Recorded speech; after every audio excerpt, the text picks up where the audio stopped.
character, knowledge, confidence. SRK Higher Secondary School, Karikalampakkam. I love my school, SRK. Best of the best is SRK. Bright future means SRK. Quality education, SRK. Knowledge forever, last forever. Faithful friends to see for sure. Lovely teachers and promisers. What's the culture we will start? I love my school, SRK. Best of the best is SRK. Bright future means SRK. Quality education, SRK. Admission is going on from pre-KG to 12th standard. Group A1A, Maths, Physics, Chemistry, Biology. Group A1B, Physics, Chemistry, Computer Science and Biology. Group A2, Maths, Physics, Chemistry and Computer Science. Group A3, Accountancy, Economics, Commerce and Computer Application. SRK Higher Secondary School, 45/7, Dillianur Main Road, Karikalampakkam, Puducherry 7. Good evening dear 12th standard students. Today நம்ம இன்னைக்கு பார்க்க போறது 12th standard physics பார்க்க போறோம். 12th standard physicsல already first chapter உங்களுக்கு போயிட்டு இருக்கு. ஸோ ஃபர்ஸ்ட் சாப்டர்ல லாஸ்டா 1.18 எக்ஸாம்பிள் சம் இருக்கும் 1.18. ஸோ அது வரைக்கும் நான் எடுத்திருக்கேன். ஸோ அது வரைக்கும் ப்ரிப்பேர் பண்ணியிருப்பீங்கன்னு நினைக்கிறேன். லாஸ்ட் வீக் யூனிட் டெஸ்ட் அனுப்பிச்சிருப்பேன். ஸோ அந்த வீக்லி டெஸ்ட் அதுவும் நீங்கள் எழுதிருப்பீங்கன்னு நினைக்கிறேன். ஸோ எல்லாமே ப்ரிப்பேர் பண்ணுங்கள். ரெகுலராக வீடியோ வாட்ச் பண்ணுங்கள். என்ன கிளாஸ் எடுக்கிறோமோ அதுக்கு அது என்ன ஹோம் ஒர்க்ஸ் கொடுக்குறோமோ அதெல்லாம் ப்ராப்பராக ஃபாலோ பண்ணுங்கள். டெய்லி எடுக்கிறத டெய்லி ப்ரிப்பேர் பண்ணிட்டு வந்தீங்கன்னா உங்களுக்கு ஈஸியாக இருக்கும். ஓகே, நெக்ஸ்ட் எக்ஸாமுக்கு உங்களுக்கு இல்லாட்டி உங்களுக்கு மொத்தமாக வச்சுட்டு வந்தீங்கன்னா கஷ்டமாயிடும். ஸோ அதனால் டெய்லி எடுக்கிறத டெய்லி ப்ரிப்பேர் பண்ணுங்கள். ஓகே, இன்றைக்கி நம்ம கிளாஸ்க்குள்ளே போகிறோம். இன்றைக்கி 1.18 புக்கு எடுத்துங்க. எக்ஸாம்பிள் 1.18 வரைக்கும் லாஸ்ட்டாக எடுத்துப்பேன். ஸோ அதுக்கப்புறம் இருக்கிறத நான் எடுப்பேன். Okay, start. So this is cos law.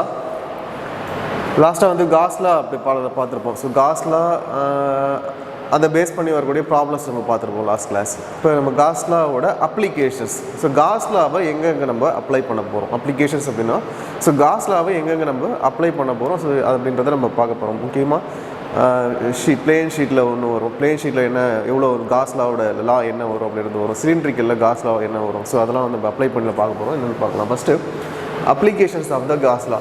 The electric field due to an arbitrary change configuration can be calculated using the Coulomb's law. Mostly நம்ம எலக்ட்ரிக் ஃபீல்டோட ஃபோர்ஸ் நம்ம ஆல்ரெடி நம்ம பார்த்துருக்கோம். இங்கே 2 சார்ஜஸ் கொடுத்தோம்னா அதுக்கு இடையிலான ஃபோர்ஸ் நம்ம கால்குலேட் பண்ணுறதுக்கு கூலம்ஸ் லா யூஸ் பண்ணுவோம். ஸோ அதே கூலம்ஸ் லா பேஸ் பண்ணி தான் நம்ம எலக்ட்ரிக் ஃபீல்டோட ஆர்பிட்ரரி சேஞ்சஸ் நம்ம சேஞ்ச் கான்ஃபிகரேஷன் பார்த்துருப்போம். அதை வந்து கூலம்ஸ் லா யூஸ் பண்ணி நம்ம கால்குலேட் பண்ணலாம். அதே போல் காஸ் லா யூஸ் பண்ணி நம்ம கால்குலேட் பண்ணலாம். If the charge configuration possess some kind of symmetry, then Gauss law is very efficient way to calculate the electric field. It is illustrated in the following cases. இப்போ ஒரு electric field நம்ம calculate பண்ணோம். Charge இருக்குது, சார்ஜை சுற்றி electric field இருக்கும். So electric ஃபீல்டை calculate பண்ணுறதுக்கு மோஸ்ட்லி நம்ம கூலம்ஸ் லா யூஸ் பண்ணுவோம், காஸ் லா யூஸ் பண்ணுவோம். ஸோ அதில் மோர் எஃபெக்டிவ் மெத்தட் எது அப்படின்னு பார்த்தீங்கன்னா தட்ஸ் வந்து காஸ் லா. ஸோ கூலம்ஸ் லா கம்பேர் பண்ணும்போது காஸ் லா மூலமாக நம்ம எலக்ட்ரிக் ஃபீல்டை மோர் எஃபெக்டிவாக நம்ம கால்குலேட் பண்ணலாம் அப்படின்றத சொல்கிறாங்க. அக்யூரேட்டாக நம்ம கால்குலேட் பண்ணிக்கலாம் அப்படின்றாங்க. ஓகே, ஸோ இப்போ அதில் ஃபஸ்ட்டு அப்ளிகேஷன் அப்படின்னு பார்த்தீங்கன்னா electric field due to infinitely long charged wire. ஒரு இன்ஃபினிட்லி லாங் சார்ஜ்டு ஒயர் இருக்குது, அதை சுற்றி கண்டிப்பாக ஒரு எலக்ட்ரிக் ஃபீல்டுன்றது இருக்கும். ஸோ அந்த எலக்ட்ரிக் ஃபீல்டை நம்ம கால்குலேட் பண்ணுறதுக்கு எப்படி நம்ம காஸ்லாவை யூஸ் பண்ணி கால்குலேட் பண்ணலாம் அப்படின்றத ஃபஸ்ட்டு அப்ளிகேஷன். காஸ்லாவை யூஸ் பண்ணி ஒரு ஒயர் இருக்குது, அந்த ஒயரை சுற்றி எலக்ட்ரிக் ஃபீல்டு வந்து ஃப்ளோ ஆகிருக்கும். ஸோ அந்த எலக்ட்ரிக் ஃபீல்டை கால்குலேட் பண்ணுறதுக்கு நம்ம காஸ்லாவை நம்ம யூஸ் பண்ணி கால்குலேட் பண்ண போகிறோம். ஸோ ஃபஸ்ட் அப்ளிகேஷன் காஸ்லாவை யூஸ் பண்ணி. Okay, consider and infinitely long straight wire. நம்ம ஒரு infinitely long straight wire நம்ம எடுத்துருக்கோம் having uniform linear charge density. So அதனோட யூனிஃபார்ம் லீனியர் சார்ஜ் டென்சிட்டி என்ன எடுத்திருக்காங்கன்னா லேம்டா அப்படின்னு சொல்லிட்டு எடுத்திருக்காங்க. Charge per unit length. let P be a point located at perpendicular distance. அதில் இருந்து Pன்ற ஒரு பாயிண்ட் எடுக்கிறாங்க. பிக்சர்ஸ் நீங்கள் இப்போ முன்னாடி இருக்கும், அதை நான் சொல்கிறேன். Pன்ற பாயிண்ட் எடுக்கிறாங்க. ஸோ எவ்வளோ டிஸ்டன்ஸ் எடுக்கிறாங்கன்னா 600 டிஸ்டன்ஸ் எடுக்கிறாங்க ஒயர்லேருந்து. Okay, the electric field at the point P can be found using the Gauss law. இப்போ அந்த எலக்ட்ரிக் ஃபீல்ட் அந்த பாயிண்ட்டை சுற்றி இருக்கக்கூடிய Pன்ற பாயிண்ட் சுற்றி இருக்கக்கூடிய எலக்ட்ரிக் ஃபீல்டை நம்ம கால்குலேட் பண்ணுறதுக்கு காஸ் நம்ம யூஸ் பண்ணுறோம். we choose 2 small charge elements. இதில் 2 ஸ்மால் எலிமெண்ட்ஸ் எடுத்துருக்காங்க. ரெண்டு சார்ஜ் எலிமெண்ட்ஸ் A1 A2 அப்படின்ற சார்ஜ் எலிமெண்ட்ஸ் எடுத்துருக்காங்க. அந்த wire which are at equal distance. ரெண்டுமே வந்து equal distance from the point P. Point P ல இருந்து equal distance எடுக்கிறாங்க. A1 A2 அப்படின்ற ரெண்டு element எடுத்திருக்காங்க. So the resultant electric field due to these two charges elements points radially away from the charged wire and magnitude of the electric field is same at all points on the circle of the radius r. அப்போ p என்ற point எடுத்திருக்காங்க ஒரு வயரை சுற்றி. அந்த வயரை சுற்றி அந்த p என்ற பாயிண்ட்குள்ளே பார்த்தீங்கன்னா எலக்ட்ரிக் ஃபீல்ட் மோஸ்ட்லி வந்து எல்லா இடத்துலையுமே சேமாக தான் இருக்கும். ஸோ அதை தான் நம்ம காஸ்லாம் யூஸ் பண்ணி நம்ம கால்குலேட் பண்ண போகிறோம் அப்படின்றத சொல்கிறாங்க. Okay, since the charged wire possess a charged wire, this is picture, you see that ஒரு யூனிஃபார்ம் ஒயர் ஒன்று எடுத்திருக்காங்க, யூனிஃபார்ம் லென்த்தில் ஒரு ஒயர் எடுத்திருக்காங்க. ஸோ இந்த ஒயரில் பீன்ற பாயிண்ட் எடுத்திருக்காங்க. ஸோ பீன்ற பாயிண்ட்டு, ஸோ இதை ஒரு ரேடியஸாக வச்சு டிஸ்டன்ஸ் ஆரில் வச்சு எடுத்திருக்காங்க. ஸோ இதை நம்ம ஒரு சர்க்கிளாக ட்ரா பண்ணோம். அந்த பீன்ற பாயிண்ட்னா இந்த சர்க்கிளில் வரும். ஸோ இந்த ஃபீல்டு இது வரைக்கும் பார்த்தீங்கன்னா அந்த கண்டிப்பாக அந்த ஒயரை சுற்றி எலக்ட்ரிக் ஃபீல்டு இருக்கும். அந்த பீன்ற பாயிண்ட் வரைக்கும் அந்த எலக்ட்ரிக் ஃபீல்டு மோஸ்ட்லி வந்து சேமாக தான் இருக்கும் அப்படின்றத இங்கே சொல்லியிருக்காங்க. ஸோ திஸ் பீன்ற பாயிண்ட் லெஃப்ட் சைடு வந்து கியூ அப்படி எடுத்திருக்காங்க. திஸ் வந்து ரேடியஸ், அதோட ரேடியஸ் ஆர் அப்படின்னு சொல்லிட்டு எடுத்திருக்காங்க. This electric field. So electric field எல்லா சைடுமே எலக்ட்ரிக் ஃபீல்டு அப்படின்றது இருக்கும். ஸோ அந்த எலக்ட்ரிக் ஃபீல்டோட மேக்னிடியூடும் உங்களுக்கு ட்ரா பண்ணியிருக்காங்க. திஸ் இ என்ற மேக்னிடியூட், திஸ் இன்சைட் ஆஃப் இ என்ற மேக்னிடியூட். தென் ஆல்சோ அனதர் ஒரு ஒயர் வச்சுருக்காங்க. ஸோ அதனோட பாயிண்ட் பின்னு வச்சுருக்காங்க. திஸ் இது இங்கே ஒரு எலக்ட்ரிக் ஃபீல்டு. ஸோ இந்த எலக்ட்ரிக் ஃபீல்டை தான் இங்கே ட்ரா பண்ணியிருக்காங்க. இந்த ஒயரில் இருக்கிற பீன்ற பாயிண்ட் எடுத்து அதனோட எலக்ட்ரிக் ஃபீல்டு தான் இங்கே உங்களுக்கு ட்ரா பண்ணி காமிச்சிருக்காங்க. இதில் வந்து ரெண்டு அந்த ஒயரில் வந்து பார்த்தீங்கன்னா ரெண்டு ஸ்மால் எலிமெண்ட்டை மட்டும் எடுத்திருக்காங்க. ஒரு ஏரியா, திஸ் A2 அப்படின்ற ஏரியா, A1 அப்படின்ற ஏரியா. ஸோ இதனோட வேவ் லேம்டான்றது அதனோட எலிமெண்ட் ஏரியா எடுத்திருக்காங்க. ஸோ திஸ் A1 அப்படின்ற ஏரியா, A2 அப்படின்ற ஏரியா. ஓகே, இப்போ இதில் எப்படி நம்ம எலக்ட்ரிக் ஃபீல்டை வந்து நம்ம கால்குலேட் பண்ண போகிறோம் அப்படின்றத நம்ம பார்க்கலாம். This is cylindrical symmetry. Let us choose a cylindrical Gaussian surface of the radius r. So அந்த p என்ற பாயிண்ட் எடுத்துகிட்டு அதில் அந்த சர்ஃபேஸை மட்டும் என்னென்னா r என்ற ரேடியஸில் Gaussian சர்ஃபேஸாக எடுத்திருக்காங்க. அண்ட் லென்த் total length வந்து L இருக்குது. So total electric flux through this closed surface is calculated as follows. அப்போ total electric flux இந்த closed surface நம்ம எப்படி கால்குலேட் பண்ணுறதுக்கு அப்படின்றத நமக்கு ஒரு ஃபார்முலா கொடுத்துருக்காங்க. இதுதான் வந்து Gauss law. So electric flux calculate பண்ணுறதுக்கான ஃபார்முலா காஸ் லா யூஸ் பண்ணி தான் கால்குலேட் பண்ணுவோம். அந்த phi is equal to integral, that is closed integral round போட்டாங்கன்னா this is closed integral E vector dot dA vector.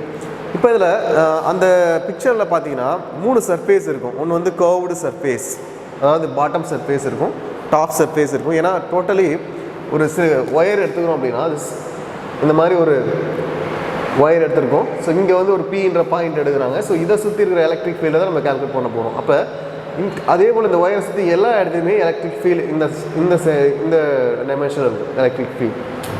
So இதை டோட்டலாக நம்ம draw பண்ணும்போது பார்த்தீங்கன்னா திஸ் இஸ் வந்து உங்களுக்கு சிலிண்ட்ரிக்கல் ஷேப்பாக தான் இருக்கும். திஸ் வந்து ஒரு சிலிண்ட்ரிக்கல் ஷேப்பாக உங்களுக்கு கிடைக்கும். ஸோ ஒயரு, ஸோ அதை சுற்றி இருக்கிற எலக்ட்ரிக் ஃபீல்ட் இதை பார்த்தீங்கன்னா உங்களுக்கு சிலிண்ட்ரிக்கல் ஷேப்பாக இருக்கும். இதுக்கு வந்து ஒரு டாப் சர்ஃபேஸ் இருக்கும், பாட்டம் சர்ஃபேஸ் இருக்கும், இந்த ஒரு கர்வ்டு சர்ஃபேஸ் இருக்கும். அதுதான் வந்து உங்களுக்கு பிரிச்சிருக்காங்க எலக்ட்ரிக் ஃபீல்ட் கால்குலேட் பண்ணுறதுக்கு. டோட்டலாக நம்ம கால்குலேட் பண்ணுறதுக்கு bottom area, top area and curved surface அப்படின்னு பிரிச்சிருப்பாங்க. திஸ் எலக்ட்ரிக் ஃப்ளக்ஸ் காஸ்லோட ஃபார்முலா. அதில் வந்து curved surface that is also வந்து E vector dot dA vector, and also top surface that is E vector dot dA vector plus also bottom surface E vector dot dA vector.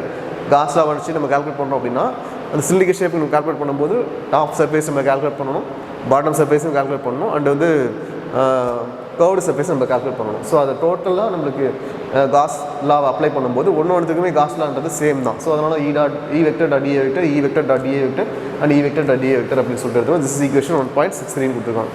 It is seen from figure 1.37 நம்ம இருக்கிற அந்த picture that for the curved surface E vector is parallel to A. அந்த பிக்சரை பார்த்தீங்கன்னா curved surface E vector is Aக்கு parallel-ஆக இருக்கும். That's E vector dot dA vector is EDA. The top and bottom surface E is the perpendicular. Top surface-உம் bottom surface-உம் perpendicular-ஆக இருக்கும். But ஆனால் curved surface மட்டும் உங்களுக்கு parallel-ஆக இருக்கும். ஸோ அதனால் parallel-ஆக இருக்கிறதுனால அந்த E dot dA வந்து உங்களுக்கு 0ன்னு எடுத்துடுறாங்க parallel. ஸோ அப்போ கர்வ்டு சர்ஃபேஸ் மட்டும் உங்களுக்கு எடுத்துருக்காங்க. ஒரு டாப் அண்ட் பாட்டத்தில் உங்களுக்கு பர்பண்டிகுலராக இருக்குது. எங்கே பேரலாக இருக்குன்னா ஏ சர்ஃபேஸை மட்டும் உங்களுக்கு பேரலாக இருக்குது. ஈக்கும் ஏக்கு மட்டும் பேரலாக இருக்குது. மற்ற டாப் அண்ட் பாட்டமில் பர்பண்டிகுலராக இருக்குது. ஸோ பர்பண்டிகுலராக இருக்க பிளேஸ் எல்லாமே E டாட் டிஏ வந்து 0 ஆகிடும்.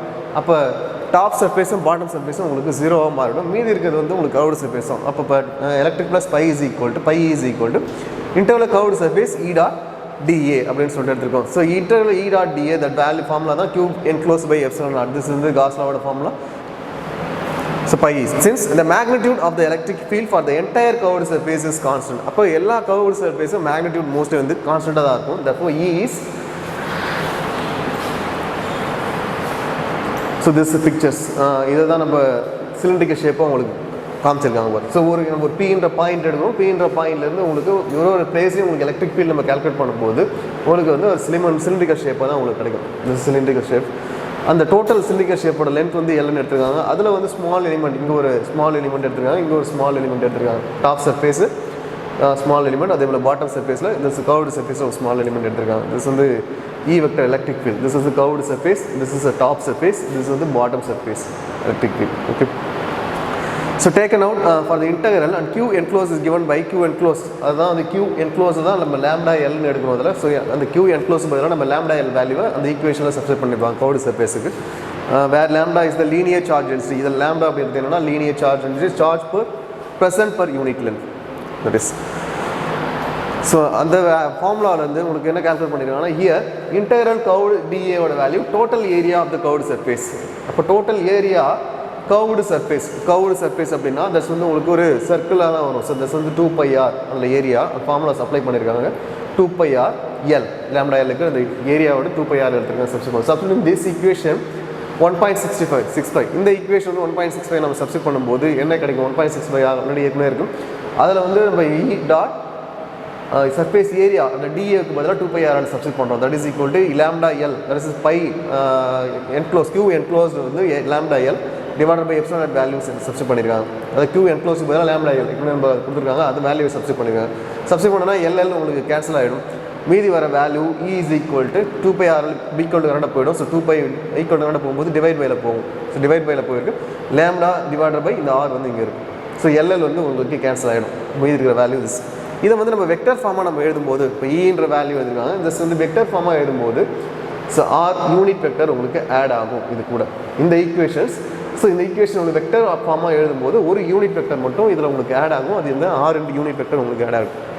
So the electric field due to the infinite charge wire on 1/r rather than 1/r² which is point charge. இதில் வந்து எலக்ட்ரிக் ஃபீல்ட் நம்ம ஆல்ரெடி பார்த்தோம் கூலம்ஸ்லாம் வந்து 1/r அதாவது இன்வெர்ஸ்லி ப்ரொபோர்ஷனல் டு அப்படின்னு பார்த்தோம். அது எதை டிபெண்ட் பண்ணியிருக்கோம் அப்படின்னா this 1/r rather than 1/r² depend பண்ணியிருக்கோம் அப்படின்னா equation 1.7 indicates that the electric field is always along the perpendicular direction r gap.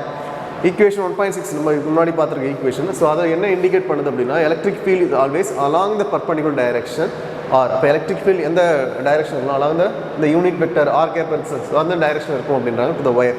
In fact if lambda is greater than 0, 0 ஓட lambda value அதிகமாக இருந்ததுன்னா the E points is perpendicularly outward from the wire. So perpendicular outward இருக்கும். that is lambda less than 0 இருந்ததுன்னா E ஓட value perpendicularly inward இருக்கும். இதை underline பண்ணுங்க. இது 1 மார்க்கில் கேட்கறதுக்கு உங்களுக்கு சான்சஸ் இருக்குது. ஸோ இந்த ஈக்குவேஷனில் லேம்டாவோட வேல்யூ greater than 0 இருந்ததுன்னா that is perpendicularly outward. இதே லேம்டாவோட வேல்யூ லெஸ் தேன் 0 இருந்ததுன்னா this is perpendicularly inward. That is inward அப்படின்னா minus r vector. This is minus r cap, this is plus r cap. ஞாபகம் வச்சுக்கோங்க.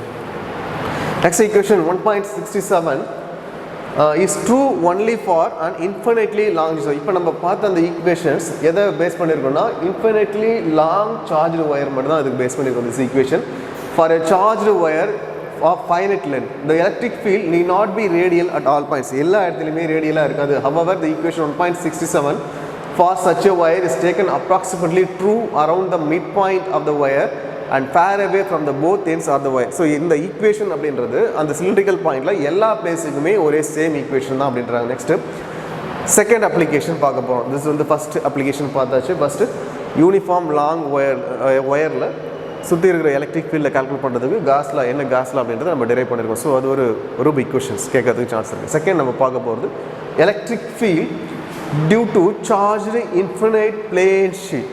ஒரு plane sheet charged infinite plane sheet எடுத்திருக்காங்க. So அதில் electric field எப்படி calculate பண்ணுறது நம்ம காஸ்லாவை யூஸ் பண்ணி அப்படின்றத நம்ம பார்க்க போகிறோம். Consider an infinite plane sheet of charges with uniform surface charge density sigma. Consider an infinite plane sheet. ஒரு infinite plane sheet எடுத்திருக்காங்க. ஸோ அதனோட of the charges with uniform surface the charge density அதனோட charge density sigma அப்படின்னு சொல்லிட்டு எடுத்திருக்காங்க. So charge per unit area. Let P be the point at a distance of a R from the sheet as shown in the figure. பிக்சரை பார்த்தீங்கன்னா தெரியும். அதில் வந்து ஒரு Pன்ற பாயிண்ட் எடுத்துருக்காங்க, PB point at A distance. எவ்வளோ டிஸ்டன்ஸ்லாம் R என்ற டிஸ்டன்ஸில் அந்த பிளேன் ஷீட்டில் எடுத்துருக்காங்க, ஒரு Pன்ற பாயிண்ட் எடுத்துருக்காங்க. Okay, so next this is plane sheet pictures. பார்த்தீங்கன்னா திஸ் ஒரு பிளேன் ஷீட் எடுத்திருக்காங்க. இந்த பிளேன் ஷீட்டில் எலக்ட்ரிக் ஃபீல்டு அப்படின்றது இருக்கும். சுற்றி இது ஃபுல்லாகவே ஒரு பிளேன் ஷீட், ஒரு சார்ஜ்டு பிளேன் ஷீட். ஸோ இதில் வந்து எலக்ட்ரிக் ஃபீல்ட் இங்கே சுற்றி மிட் பாயிண்டில் எடுத்திருக்காங்க. ஸோ எல்லா இடத்தையுமே வந்து எலக்ட்ரிக் ஃபீல்டு அப்படின்றது இருக்கும். ஸோ அது வந்து ஒரு சிலிண்டரிக்கல் ஷேப்பில் எடுத்திருக்காங்க.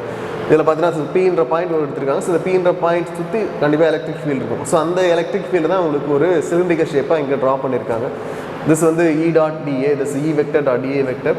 திஸ் பாயிண்ட் Pனா இது வந்து P ப்ரைம் அப்படின்னு சொல்லியிருக்காங்க. திஸ் ஏரியா DA வெக்டர் அப்படின்னு எடுத்துருக்காங்க. This electric field E, this area vector Gaussian surface DA vector அப்படின்னு சொல்லியிருக்காங்க. இதில் ஒரு ஸ்மால் எலிமெண்ட்டாக எடுத்திருக்காங்க. இந்த காஷியன்ஸ் இந்த சிலிண்டரிக்கல் சர்ஃபேஸில் ஒரு ஸ்மால் எலிமெண்ட் DA அப்படின்ற ஒரு ஸ்மால் எலிமெண்ட் மட்டும் எடுத்திருக்காங்க. திஸ் வந்து length for centre of the plane sheet to the P, that is distance R அப்படின்னு சொல்லிட்டு எடுத்திருக்காங்க. Okay, this is pictures. இப்போ பிக்சர்ஸ் கண்டிப்பாக நீங்கள் ட்ரா பண்ணணும். இப்போ அப்ளிகேஷன்ஸ்லாம் கேட்குறாங்கன்னா கண்டிப்பாக பிக்சர்ஸ்ன்றது வெரி வெரி வெரி இம்பார்ட்டன்ட். எல்லாத்துலேயுமே இந்த யூனிஃபார்ம் ஒயர் பிளேன் ஷீட் எல்லாம் வந்து பிக்சர்ஸ் ட்ரா பண்ணிட்டீங்கன்னா அதுக்கே உங்களுக்கு 5 மார்க்ஸுக்கு 2 மார்க் கொடுத்துருவாங்க. அந்த pictures very very very important. Since the plane sheet infinitely large, the electric field should be same at all points. Mostly எல்லா இடத்துலையுமே எலக்ட்ரிக் ஃபீல்ட் சேமாக தான் இருக்கும். Equal distance from the plane and radially எல்லாமே ஈக்குவல் டிஸ்டன்ஸில் இருக்கும்போது எல்லா இடத்துலையுமே எலக்ட்ரிக் ஃபீல்ட் சேமாக இருக்கும். Radially directed outwards of all the points. A cylindrical Gaussian surface of length 2R, அந்த Gaussian surface எடுத்துருக்காங்க. அதோட லென்த் வந்து 2R. ஏன்னா இந்த சைடு ஒரு R இருக்கும், அந்த சைடு ஒரு R இருக்கும். So two flat surface each of area is chosen such that infinite plane sheet passes perpendicularly through the middle part of the Gaussian surface.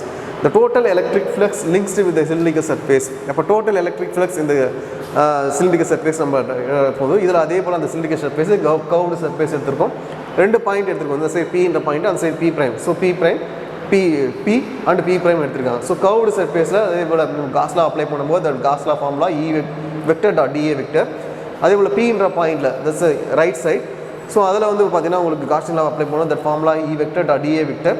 அதே போல் P prime எடுத்துட்டிங்கன்னா so அதில் அதே போல் காஸ்லா அப்ளை பண்ணும்போது E vector dot DA vector that is equal to Q enclosed by epsilon naught. This வந்து காஸ்லா formula. Okay, so இதில் வந்து பாருங்கள் electric field perpendicular to the area element all points அந்த கர்வ்டு சர்ஃபேஸ். இதில் வந்து curved surface தான் mostly பர்பண்டிகுலராக இருக்குது, parallel to the surface of the P and P prime. So P and P primeல உங்களுக்கு parallel பிக்சரை பார்த்தீங்கன்னா தெரியும். கர்வ்டு சர்ஃபேஸில் உங்களுக்கு பர்பண்டிகுலராக இருக்கும். ஸோ பர்பண்டிகுலர் இருந்தால் அந்த value E dot DA value 0 ஆகிடும். அப்போ கர்வ்டு சர்ஃபேஸ் உங்களுக்கு 0 மாறிடுது. அப்போ நம்ம எடுத்துக்கிறது P prime மட்டும் எடுத்துருக்கோம். ஸோ அப்போ electric flux phi is equal to integral E dot DA that is plus integral P prime is E dot DA that is equal to Q enclosed by epsilon naught. Since the magnitude of the electric field at these two equal flat surface is uniform, so E is taken as to the integration and Q enclosed is given by the sigma A. அங்கே lambda A ன்னு எடுத்திருப்போம், ஞாபகம் வச்சுக்கோங்க. ஏற்கனவே நம்ம எடுத்திருக்க charge ஒயருக்கு Q enclosed lambda A ன்னு எடுத்திருப்போம். இங்கே நம்ம sigma A ன்னு எடுத்திருக்காங்க. இந்த வேல்யூ அதில் நம்ம சப்ஸ்டிட் பண்ணிக்க வேண்டியது. ஸோ அந்த வேல்யூ நம்ம சப்ஸ்டிட் பண்ணோம்னா தட் இஸ் ரெண்டுமே ஈன்றதுனால 2E இன்டெக்ரல் டிஏன்னு வருது. That is equal to the Q enclosed sigma A substitute பண்ணுறோம் divided by epsilon naught. The total area of the surface either P or P vector. இப்போ total area நம்ம டிஏவை ஏன்னு எடுத்துட்டோம் அப்படின்னா இங்கே 2EA that is equal sigma A by epsilon naught அப்படின்னு வரும். ஸோ இதில் வந்து E வேல்யூ நம்ம கால்குலேட் பண்ணும்போது 2A ஈக்குவல் டு அந்த சைடு போயிடும். ஸோ இங்கே ஏ உங்களுக்கு கேன்சல் ஆகிடும். ஸோ அப்போ சிக்மா பை 2 எப்சிலான் அப்படின்னு வரும். இன் வெக்டர் ஃபார்மை நம்ம எழுதும்போது தட் இஸ் ஒரு யூனிட் வெக்டர் ஆட் ஆகுது. இங்கே அங்கே ஆர்ன்ற யூனிட் வெக்டர் ஆட் இருக்கும், இங்கே என்ற யூனிட் வெக்டர் உங்களுக்கு ஆட் ஆகிருக்கும். Here n cap is the outward unit vector. n cap அப்படின்றது outward unit vector normal to the plane. Note that the electric field due to an infinite plane sheet of the charge depends on the surface of the charge density and is independent of the distance. அதை depend பண்ணியிருக்காங்க. So the electric field will be same at any point further away from the charged plane. So ஒரு டிஸ்டன்ஸில் எடுக்கும்போது கரெக்டாக ஒரு equal distance எடுக்கும்போது எல்லா இடத்துலையுமே எலக்ட்ரிக் ஃபீல்டு உங்களுக்கு சேமாக தான் இருக்கும். Equation 1.77 implies that sigma greater than 0 ஆகும்போது electric field at any points எல்லாம் அவுட்வர்ட் ஞாபகம் வச்சுங்க. சிக்மாஸ் கிரேட்டர் தன் 0 இருக்கும்போது, இதே வந்து லெஸ் தென் 0 இருக்கும்போது electric field as a inward perpendicular to the plane. So this is வந்து unit vector n cap, this is minus vector. So inward அப்படின்னா minus n cap வருது, outward அப்படின்னா plus n cap. So for finite charge plane sheet equation 1.71 is approximately true only in the middle region of the plane and at points far away from the both ends. So அப்போ எல்லா இடத்துலையுமே வந்து சேமாக இருக்கும் அப்படின்னு சொல்லணும். That's true for எங்கே அப்படின்னா மிடில் பிளேனில் and points for the away from the both ends, ரெண்டு பாயிண்ட்ஸ்லேயும் உங்களுக்கு சேமாக இருக்கும் அப்படின்றாங்க. நெக்ஸ்ட் தேர்டு, திஸ் வந்து செகண்ட் அப்ளிகேஷன் பார்த்தாச்சு. இப்போ அப்ளிகேஷன்ஸ் காஸ்லாம் அண்ட் அப்ளிகேஷன்ஸ் கேட்கும்போது ஏதாவது ரெண்டு அப்ளிகேஷன்ஸ் கேட்பாங்க பிக் கொஷன்ஸில். So applications is very very very very important big questions. எல்லா ஒரு 4 அப்ளிகேஷன்ஸ் இருக்கும், டோட்டலாக எல்லாத்தையுமே சேர்த்து கேட்க மாட்டாங்க. 2 அப்ளிகேஷன்ஸ் கேட்பாங்க. காஸ்லாம் எக்ஸ்பிளைன் பண்ண சொல்லிட்டு ஏதாவது 2 அப்ளிகேஷன்ஸ் கேட்பாங்க. ஸோ இது வரைக்கும் ஒன்று வந்து யூனிஃபார்ம் சார்ஜ்டு ஒயரில் நம்ம எலக்ட்ரிக் ஃபீல்டில் கால்குலேட் பண்ணுறதுக்கான காஸ்லாவை பார்த்தோம். அதுக்கப்புறம் பிளேன் ஷீட்டில் எலக்ட்ரிக் ஃபீல்ட் கால்குலேட் பண்ணுறதுக்கான காஸ்லாவை யூஸ் பண்ணி எலக்ட்ரிக் ஃபீல்ட் கால்குலேட் பண்ண ஃபார்முலா பார்த்தோம். இப்போ நம்ம தேர்ட் நம்ம பார்க்கும்போது electric field due to 2 parallel charged in paired sheets. இப்போ ஏற்கனவே வந்து ஒரே ஒரு பிளேன் ஷீட் தான் எடுத்தோம். இப்போ 2 பிளேன் ஷீட் எடுத்துருக்காங்க. 2 plane sheet uniform plane sheet பேரலாக இருந்துச்சு கூட யூனிஃபார்ம் பிளேன் ஷீட். கண்டிப்பாக இதை சுற்றி அப்படின்றது எலக்ட்ரிக் ஃபீல்டு அப்படின்னு இருக்கும். ஸோ அதனால் இது வந்து என்ன பண்ணியிருக்காங்கன்னா பாயிண்ட்டாக எடுத்துருக்காங்க. இப்போ இந்த பிளேன் ஷீட்டில் இருந்து எலக்ட்ரிக் ஃபீல்ட் இங்கே ஃப்ளோ ஆகும், இந்த பிளேன் ஷீட்லேருந்து எலக்ட்ரிக் ஃபீல்ட் ஆப்போசிட்டில் இங்கே ஃப்ளோ ஆகும். அப்போ இந்த பிளேஸில் ஒரு பிளேஸ் மட்டும் பாயிண்ட் P1 எடுத்திருக்காங்க. ஸோ ரெண்டுத்தோட electric field that is E+, E-. இது வந்து சார்ஜ் ப்ளஸ்ன்னு எடுத்துருக்காங்க, மைனஸ் எடுத்துருக்காங்க. அப்போ ரெண்டுத்துலேயுமே எலக்ட்ரிக் ஃபீல்ட் பாஸ் பண்ணும்போது ஸோ P1 பாயிண்ட் அப்படி எடுத்துருக்காங்க. அதே போல் இங்கேருந்து நம்மளுக்கு எலக்ட்ரிக் ஃபீல்டு வந்து ஃப்ளோ ஆகும், இங்கேருந்து எலக்ட்ரிக் ஃபீல்ட் ஃப்ளோ ஆகும். தட் பாயிண்ட் இது வந்து P3ன்னு எடுத்திருக்காங்க. இட்ஸ் ஆல்சோ வந்து இந்த அவுட்டர் சைடில் 2 எலக்ட்ரிக் ஃபீல்ட் ஃப்ளோ ஆகுது, தட்ஸ் P2 அப்படின்னு எடுத்திருக்காங்க. இப்போ இதில் வந்து எலக்ட்ரிக் ஃபீல்டு எப்படி கால்குலேட் பண்ணுறது அப்படின்றத நம்ம பார்க்கலாம். ஸோ அதில் பார்த்தீங்கன்னா பிளேன் ஷீட் கொடுத்துருக்காங்க. ஸோ அதில் வந்து 2 டென்சிட்டி எடுத்திருக்காங்க, plus sigma and minus sigma ரெண்டுமே வந்து அதாவது 2 சார்ஜஸ் பிளேன் ஷீட் எடுத்துருக்காங்க, plus sigma and minus sigma which are placed parallel to each other. ரெண்டுமே வந்து பேரலாக ஃபிக்ஸ் பண்ணியிருக்காங்க. The electric field between the plates and outside the plates is found using the Gauss law. இப்போ 2 plane ஷீட்டோட out சைடில் இருக்கிற electric field நம்ம calculate பண்ணுறதுக்கு எதை யூஸ் பண்ண போகிறோம்னா Gauss law யூஸ் பண்ணுவோம். So the magnitude of the electric field due to the infinite charged plane sheet, இப்போ அதனோட மேக்னிடியூட் நம்ம கால்குலேட் பண்ணும்போது sigma by 2ε0 electric field infinitely charge plane ஷீட்டில். So and it points perpendicularly outward, that is sigma is greater than 0 and points inward less than 0. Sigma is greater than 0 ஆகுதுன்னா perpendicularly அவுட்வர்டாக இருக்கும், inward sigma is less than 0 வந்தால் இன்வர்டாக இருக்கும். At the points P2 and P3 the electric field due to both plates are equal. P2 and P3 ரெண்டுத்துலேயுமே வந்து electric field வந்து உங்களுக்கு ஈக்குவலாக தான் இருக்கும் in magnitude and opposite in the direction. As a result, the electric field at a point outside the plates is 0. அப்போ electric field outside the plates வந்து உங்களுக்கு 0 இருக்கும். But between the plates electric field are in the same direction. So ரெண்டுத்துக்கு இடையிலான electric field direction same direction இருக்கும். Towards the right, and the total electric field at a point P1 is, that is electric field, total electric field நம்ம calculate பண்ணும்போது centre பாயிண்ட்ல 2 சைடும் அவுட்டர்ஸில் இருக்கும். So எல்லாத்தையுமே நம்ம ஆட் பண்ணும்போது sigma by 2ε0 sigma by 2ε0 that is equal to sigma by epsilon naught அப்படின்னு வரும். ஸோ இந்த ரெண்டையும் ஆட் பண்ணிக்கலாம். So the direction of the electric field between the plates is directed from positive charged plate, negatively charged plate and uniform everywhere between the plates. அப்போ எல்லா இடத்துலையுமே பார்த்தீங்கன்னா உங்களுக்கு யூனிஃபார்ம் எலக்ட்ரிக் ஃபீல்ட் உங்களுக்கு டைரக்டட் ஃப்ரம் த பாசிட்டிவ் சார்ஜாக இருக்கும், positive negatively சார்ஜாக இருக்கும் plates, and is everywhere between the plates. எல்லாத்துக்குமே இடையில பாசிட்டிவாகவும் நெகட்டிவாக இருக்கும். Next fourth applications, the electric field due to a uniformly charged spherical shell. This is important application. இது வந்து கேட்கறதுக்கு சான்ஸ் இருக்குது, எக்ஸாம் ஓரியன்டட் ஒரு questions. Electric field due to uniformly charge spherical shell. Charge spherical ஷெல்லில் electric field எப்படி இருக்கும் calculate பண்ண போகிறோம் Gauss law யூஸ் பண்ணி. Okay, consider a uniformly charged spherical shell of radius r. ஒரு ஸ்பெரிக்கல் ஷெல் எடுத்திருக்கோம், அதோட ரேடியஸ் r எடுத்திருக்காங்க, carrying a total charge. So அதோட total charge Q as shown in a figure. Picture கீழே கொடுத்துருக்காங்க, அதை பார்க்கலாம். The electric field at a points outside and inside the sphere can be found using the Gauss law. இப்போ நம்ம spherical surface அப்படின்றதுனால electric field வந்து உங்களுக்கு அந்த ஸ்பெரிக்கல் சர்ஃபேஸ் இன்சைடு இருக்கும், அவுட் சைடு இருக்கும். நம்ம இன்சைடும் கால்குலேட் பண்ணணும், அவுட் சைடும் நம்ம கால்குலேட் பண்ணணும். ஸோ அப்போ first KCA at a points outside the shell. So outside ஷெல்லில் எவ்வளோ எலக்ட்ரிக் ஃபீல்டு இருக்கும்ன்றதை ஃபஸ்ட்டு நம்ம கால்குலேட் பண்ணலாம். Plus R is greater than RR இருக்குமோ. let us choose point P outside the shell. நம்ம out side ஷெல்லில் point Pன்ற point எடுத்துருக்கோம் at a distance R from the center as shown in the figure. The charge is uniformly distributed on the surface. So ஒரு சர்ஃபேஸில் இருந்தோம் charge யூனிஃபார்மாக உங்களுக்கு display ஆகிட்டு இருக்கும். So distribute பண்ணிட்டுருக்கோம் surface of the sphere. Hence the electric field must points radially outward. எப்போன்னா if Q greater than 0 இருக்கும்போது electric field radially அவுட்வர்டாக இருக்கும், Q less than 0 இருக்கும்போது இன்வர்டாக இருக்கும். So the spherical Gaussian surface of the radius R is chosen and this வந்து ரெண்டு picture எடுத்திருக்காங்க. this Gaussian surface நம்ம ஒரு ஸ்பெரிக்கல் ஷெல் எடுத்தோம் அப்படின்னா கண்டிப்பாக இன்சைடில் எலக்ட்ரிக் ஃபீல்டு இருக்கும், அவுட் சைடில் எலக்ட்ரிக் ஃபீல்டு இருக்கும். ஸோ இன்சைடில் கால்குலேட் பண்ணணும், அவுட் சைடில் கால்குலேட் பண்ணணும். ஸோ இன்சைடு எடுத்துருக்காங்க, இங்கே அவுட் சைடு எடுத்துருக்காங்க. ஸோ இது is centre point. So first distance outside இருக்கும்போது அதோட டிஸ்டன்ஸ் ஆர்னு எடுத்துருக்காங்க. இன்சைடில் அதே போல் distance R, point R. This radius capital R அப்படின்னு எடுத்துருக்காங்க. திஸ் வந்து இந்த சர்ஃபேஸ் தான் காஷியன் சர்ஃபேஸ் அப்படின்னு எடுத்துருக்காங்க. This Gaussian surface. இதில் சென்டரில் உங்களுக்கு காஷியன் சர்ஃபேஸ் வரும். ஏன்னா சென்டரில் எடுக்கும்போது சென்டரில் உங்களுக்கு காஷியன் சர்ஃபேஸ் அப்படின்றது வரும். ஸோ வந்து சார்ஜ் Q. ஓகே, இதில் எப்படி நம்ம இன்சைட் அவுட் சைடில் கால்குலேட் பண்ணுறது அப்படின்னு பார்க்கலாம். The total charge enclosed by this Gaussian surface. So அந்த காஷியன் சர்ஃபேஸில் நம்ம டோட்டல் சார்ஜ் நம்ம கால்குலேட் பண்ணுறதுக்கு காஸ் லா யூஸ் பண்ணுறாங்க. Integral E dot dA Q by epsilon naught. The electric field E vector and dA vector point in the same direction outward normal at the all points on the Gaussian surface. So எல்லா பாயிண்ட்ஸுமே electric field mostly சேமாக தான் இருக்கும்.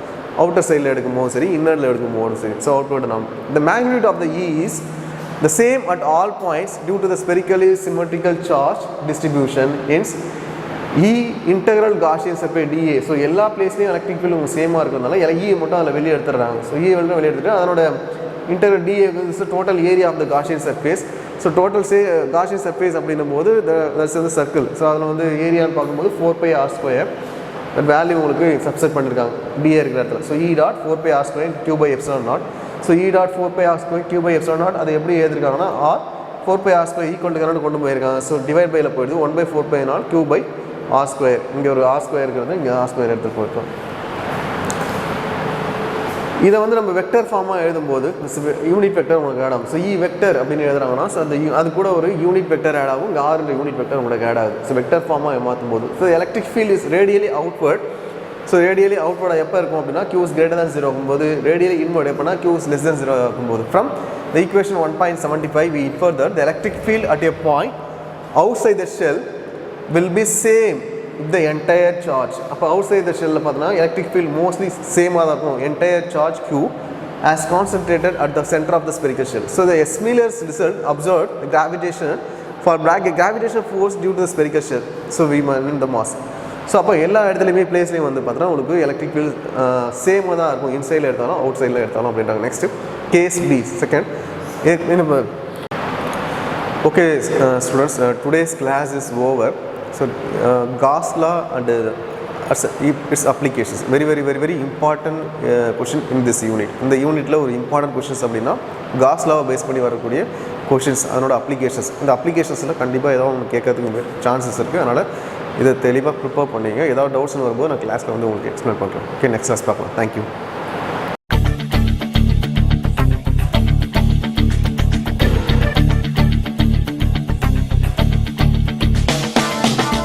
லட்சியம் எங்கள் கண்ணிலே நிறைவேறிடும் அந்த நாளிலே உலகம் போற்றிடும் எங்கள் பள்ளியே SRK.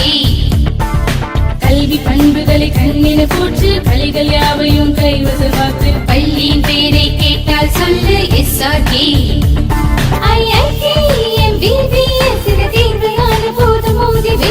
ஒரே லட்சியம் எங்கள் கண்ணிலே நிறைவேறிடும் அந்த நாளிலே உலகம் போற்றிடும் எங்கள் பள்ளியே SRK. கல்வி பண்புகளை கண்ணின போற்று, கலைகள் யாவையும் கைவசமாக்கு. பள்ளியின் பேரை கேட்டால் சொல்லு SRK. Admission is going on from pre-KG to 12th standard. Group A1A Maths, Physics, Chemistry, Biology. Group A1B Physics, Chemistry, Computer Science and Biology. Group A2 Maths, Physics, Chemistry and Computer Science. Group A3 Accountancy, Economics, Commerce and Computer Application. SRK Higher Secondary School, 45/7, Dilliyanur Main Road, Karikalampakkam, Puducherry 7.